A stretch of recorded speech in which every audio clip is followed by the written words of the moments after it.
Hello everyone, welcome to UPSC IQ tab. Now आज के इस वीडियो में we are continuing with the series of potential topics, जहां हम एक और पोटेंशियल टॉपिक के बारे में बात करने वाले हैं।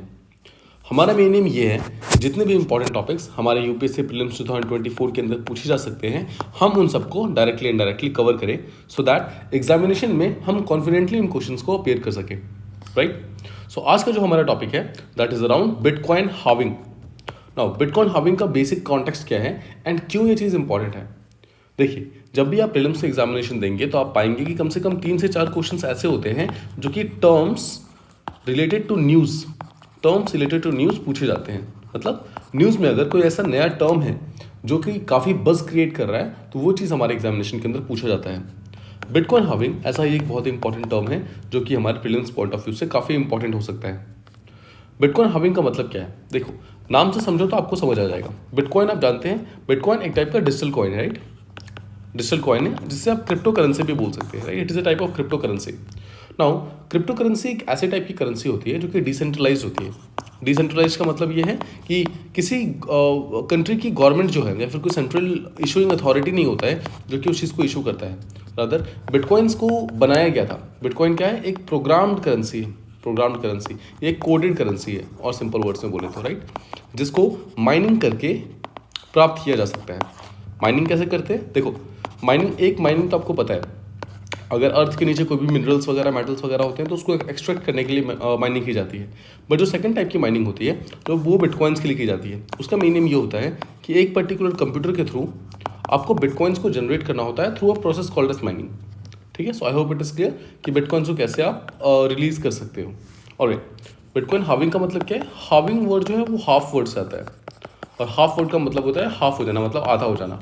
सो बिटकॉइन का आधा हो जाना is called as bitcoin halving.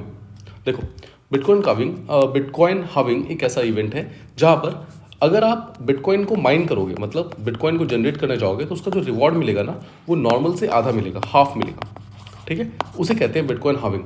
मतलब लोग देखो, लेट्स से कि आप एक नॉर्मल टाइम में गए और आपने बिटकॉइन को माइनिंग करना स्टार्ट किया एंड आपको माइनिंग करने के बाद एक बिटकॉइन मिला।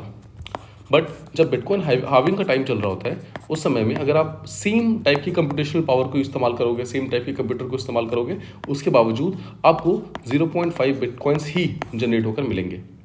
ठीक है, so first things first, I hope you have understood कि माइनिंग वर्ड जो है वो यहाँ पर बिटकॉइन से रिलेटेड है, और अगर वो माइनिंग का रिवॉर्ड हाफ हो जाए तो उसे हम बिटकॉइन हार्विंग कहते हैं। ठीक है, ऑलराइट। अब देखिए बिटकॉइन हार्विंग का एग्जैक्ट कंसेप्ट क्या है। नाउ बिटकॉइन हार्विंग का एग्जैक्ट कंसेप्ट समझने से पहले आप थोड़ा ये समझो कि बिटकॉइन होता क्या है और किस तरीके से इसको बनाया गया था। देखो, जैसा मैंने आपको बताया, बिटकॉइन एक टाइप की डिजिटल करेंसी है जिससे आप किसी को भी किसी भी समय में इंस्टेंट पेमेंट्स कर सकते हो। एक टाइप की क्रिप्टो करेंसी है। ठीक है, इसको 2009 के अंदर इशू किया गया था। इसको थोड़ा सा अगर आप बैकड्रॉप समझो तो 2008 में हमारे वर्ल्ड के अंदर ग्लोबल फाइनेंशियल क्राइसिस आया था, जिसके कारण हमारे वर्ल्ड के ऑलमोस्ट हर एक कंट्री की जो बैंकिंग वैल्यूज़ है वो काफ़ी रिड्यूस हो गई थी। मार्केट शेयर काफ़ी ज़्यादा रिड्यूस हो गए थे, जिसके कारण क्या हुआ था, बहुत लोगों के पैसे डूब गए थे, बहुत सारे बिजनेसेस ख़त्म हो गए थे, राइट। तो इन सब से बचने के लिए, और ये सब क्यों ऐसा हुआ था, बिकॉज सारी की सारी करेंसी जो थी वो सब इंटर रिलेटेड है। तो एक करेंसी के ऊपर जैसे ही इफेक्ट आया उसके कारण बाकी सारी करेंसीज के ऊपर भी इम्पैक्ट आ गया। दैट इज़ वाई 2008 के अंदर जब ग्लोबल फाइनेंशियल क्राइसिस आया था तो ऑलमोस्ट सारी की सारी कंट्रीज उसके कारण इम्पैक्ट हुई थी। नाउ इसी चीज़ से बेसिकली मोटिवेट होकर देयर वॉज अ पर्सन और a group of persons. Exactly किसने किया है वो अनक्लियर है, हमें नहीं पता कि बिटकॉइन किसने बनाया है, बट या तो कोई पर्सन है या फिर ग्रुप ऑफ पर्सन है जिन्होंने बेसिकली अपना नाम रखा है सतोशी नाकामोटो, जो कि अपने आप को जापानीज बोलते हैं, सतोशी नाकामोटो।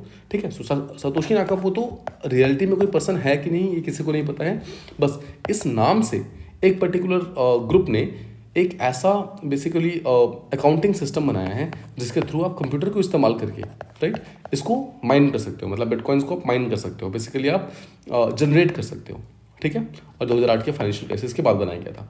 अब देखिए, कभी भी अगर आप बिटकॉइन को जनरेट करोगे तो उसका रिकॉर्ड जो है, ठीक है, और सेकंड चीज़, उस बिटकॉइन को कहीं पर भी आप इस्तेमाल करोगे, मतलब यूज़ करोगे, तो उसका भी रिकॉर्ड जो है, मतलब किसी भी टाइप का जो ट्रांजेक्शन है, भले ही न्यू बिटकॉइन का फॉर्म होना या फिर किसी भी बिटकॉइन का ट्रांसफ़र होना एक से दूसरे के पास, वो सारा का सारा रिकॉर्ड जो है वो हमेशा के लिए, मतलब हमेशा के लिए वो एक पब्लिक डोमेन के अंदर अवेलेबल रहता है। तो हमेशा के लिए कैसे रह सकता है, that is because of a thing called as basically blockchain technology. Blockchain technology को इस्तेमाल करके बिटकॉइन जो है अपने सारे के सारी चीज़ों को मतलब लेजर के फॉर्मेट में रखता है। इसको मैं थोड़े से सिंपल वर्ड्स में समझाता हूँ। आई होप आपने गूगल डॉक को इस्तेमाल किया होगा, राइट? Google dock.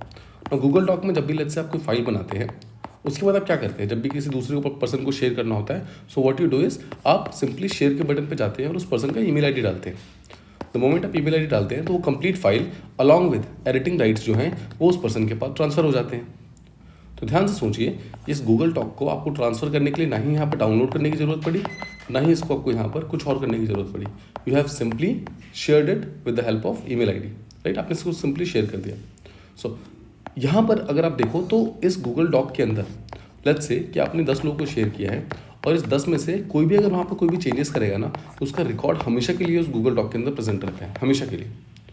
ये एग्जैक्ट सेम फॉर्मेट है किस तरीके से ब्लॉकचेन काम करता है। सो ब्लॉकचेन टेक्नोलॉजी भी कुछ इसी तरीके से काम करता है कि एक बार अगर किसी भी तरीके का ट्रांजैक्शन या फिर उसकी माइनिंग हो गई तो उसका जो रिकॉर्ड है वो हमेशा के लिए एक पब्लिक लेजर के अंदर प्रेजेंट रहता है, राइट? और वो कभी भी हटाया नहीं जा सकता, ठीक है? जैसा मैंने आपको बताया, देखिए ब्लॉकचेन जो है वो शेयर हो सकता है लेकिन इम्यूट नहीं हो सकता, मतलब कभी भी उसको कोई डिलीट नहीं कर सकता है, और उसके कारण ट्रांजैक्शन वगैरह, एसेट्स वगैरह ये सब बनते हैं। अब देखिए जो बिटकॉइन है ना, वो उसके भी छोटे छोटे सब कॉइन्स हैं, मतलब सब यूनिट्स हैं, और जो सबसे छोटा सब यूनिट है उसको बोलते हैं सतोशी। देखो जैसे इसको और सिंपल वर्ड्स में समझो। लेट्स से इंडिया में रुपीज़ है, राइट? रुपी हमारी करेंसी है, और रुपी को मान लेते हैं 1 रुपया। 1 रुपया हमारी सबसे छोटी डिमांड, मतलब डिनोमिनेशंस में से एक है, लेकिन 1 रुपया जो है वो पैसों में डिवाइडेड है, right? It is divided in paisas. 1 रुपया जो है वो 100 पैसास में डिवाइडेड है। सो अगर मेरे पास 10 रुपये है या फिर मेरे पास 1000 पैसेज हैं, दोनों का बात सेम, राइट? सेम चीज़ यहाँ पर आती है। यहाँ पर बोलते हैं कि एक बिटकॉइन जो है वो सेवरल सतोशीज में डिवाइडेड है, मतलब जिस तरीके से हमारा रुपया है उस तरीके से बिटकॉइन है, और जिस तरीके से हमारा पैसा है उस तरीके से सतोशी एक यूनिट है, यूनिट ऑफ मेजरमेंट है। सो सतोशी क्या है? ये स्मॉलेस्ट फ्रैक्शन है पर्टिकुलर बिटकॉइन का। I hope I have made my self clear कि बिटकॉइन क्या है, कब फॉर्म हुआ और किस तरीके से काम करता है। आई होप आप समझ गए। और जैसा मैंने आपको बताया, ये डिसेंट्रलाइज होता है, यानी किसी भी एक सेंट्रल अथॉरिटी के द्वारा इसको इशू नहीं किया जाता है। अब समझिए वापस, देखिए जब सतोशी नाकामोटो नाम के पर्सन ने इस पर्टिकुलर बिटकॉइन को कोड किया था, मतलब प्रोग्राम किया था, तो उस प्रोग्राम करने के बाद कुछ इस तरीके से प्रोग्राम किया गया है कि मैक्सिमम सिर्फ 21 मिलियन बिटकॉइंस ही जनरेट हो सकते हैं, मतलब ओवरऑल पूरी दुनिया के अंदर 21 मिलियन बिटकॉइन से ज़्यादा जनरेट हो ही नहीं सकते, ठीक है? और हम ऑलरेडी हाफ क्रॉस कर चुके हैं, मतलब ऑलमोस्ट 10.5 मिलियन बिटकॉइंस जो है वो ऑलरेडी जनरेट हो चुके हैं। ऑलराइट, अब देखो टोटल 21 मिलियन बिटकॉइंस ही जनरेट हो सकते हैं, तो इसका मतलब क्या है? एक लिमिटेड रिसोर्स है ना? और लिमिटेड रिसोर्स की वैल्यू कब बढ़ती है?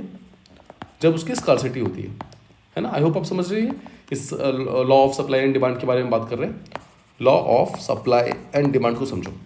सप्लाई एंड डिमांड ये बोलता है कि मार्केट के अंदर अगर सप्लाई कम हो जाएगी और डिमांड अगर कांस्टेंट है तो उस पर्टिकुलर चीज़ का प्राइस बढ़ जाएगा।